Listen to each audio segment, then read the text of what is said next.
Cheese দিয়ে ডিম toast, আহা! রোববার দিন সকালবেলা মাকে বললাম কী খাবো, মা বললো ব্রাউন ব্রেড আছে, ডিম টোস্ট বানিয়ে নে। অ্যাকচুয়ালি বাড়িতে ডিম টোস্ট হলেই আমিই বানাই, তাই জন্য দেখতে হচ্ছে পেঁয়াজ কুচি, লঙ্কা কুচি, হ্যাঁ পেঁয়াজটা লঙ্কাটা বোন কেটে দেয়, পেঁয়াজ কুচি লঙ্কা কুচি দিয়ে ডিমটা ফাটিয়ে ওটার সাথে মিক্স করে ফ্রাই প্যানের উপর তেলটা গরম করে ওই ফাটানো ডিমটা সুন্দর করে ঢেলে দিলাম। তারপর হচ্ছে ব্রেড দুটোকে নিয়ে আস্তে করে দুটো বসিয়ে দিলাম, একটু মাঝখানে গ্যাপ রাখলাম যাতে হচ্ছে মোড়ার সময় অসুবিধা না হয়।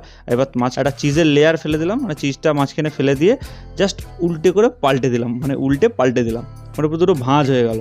ভাঁজটার পর যখন নামালাম বিষয়টা দেখতে পুরোপুরি এরকম হয়েছে। এরকম ছাড়িয়ে যখন দেখছিলাম দেখতে পাচ্ছ, হ্যাঁ অন্যান্য রিলসের মতো ব্যাপারটা হলো না যে চিজটা ছেড়ে ছেড়ে যাবে, ওরকম ব্যাপারটা হলো না, কিন্তু ভেতরটা মেল্ট হয়ে গেছিলো, চিজটা নরম হয়ে গেছিলো।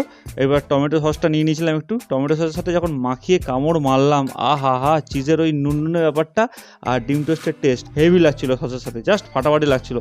তোমাদের চিজ খেতে কেমন লাগে সেটা কমেন্ট করে জানাতে ভুলো না।